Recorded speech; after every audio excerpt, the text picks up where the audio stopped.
I think that really the question here is whether or not we should approve a free trade agreement with the trade union myrtle capital of the world. And those are what the facts are. I believe there are people of good faith who are working hard in Colombia to try to remedy these problems. But last year, 49 trade union members were murdered in Colombia. And this year, the number is already up to 20.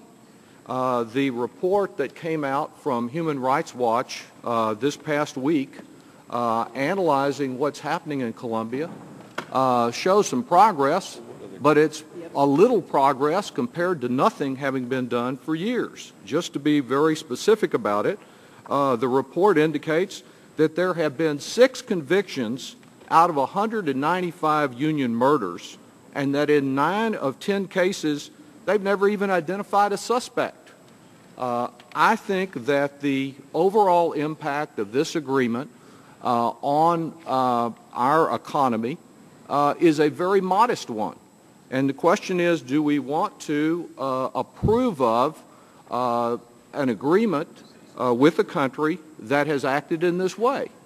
Now, I find it particularly troubling that when we had our prior hearing on this, the current administration opposed the inclusion of Mr. Levin's amendment that would have incorporated the action plan for Colombia into this agreement. There's one very big problem about the action plan. It contains some good provisions, but it's not actionable under this agreement. There's not a way to enforce it under this agreement to deal with these problems of trade union violence.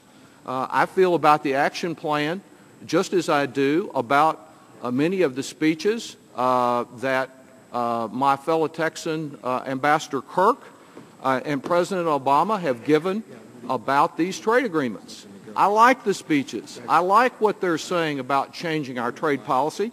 I just can't tell whether after the speeches, given these agreements, we've got anything different than what we had under the Bush administration.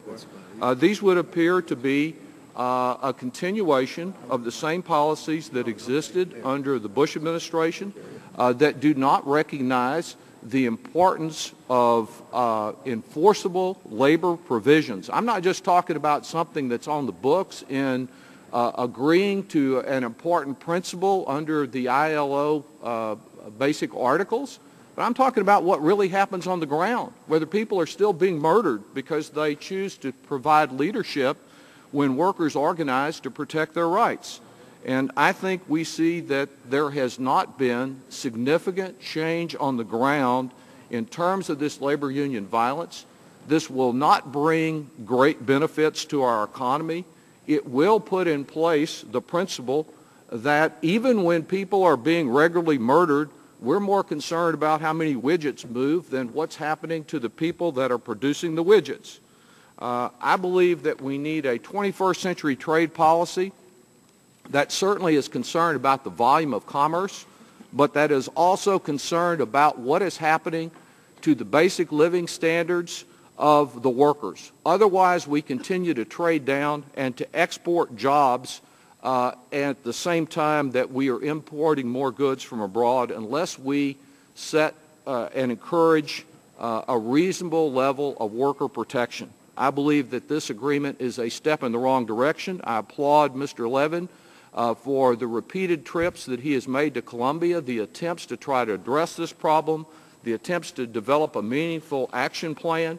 Had it been incorporated into this agreement, we would have addressed many of these problems. But the administration chose, surprisingly, to oppose that, which would have been an important part of a realistic 21st century trade policy.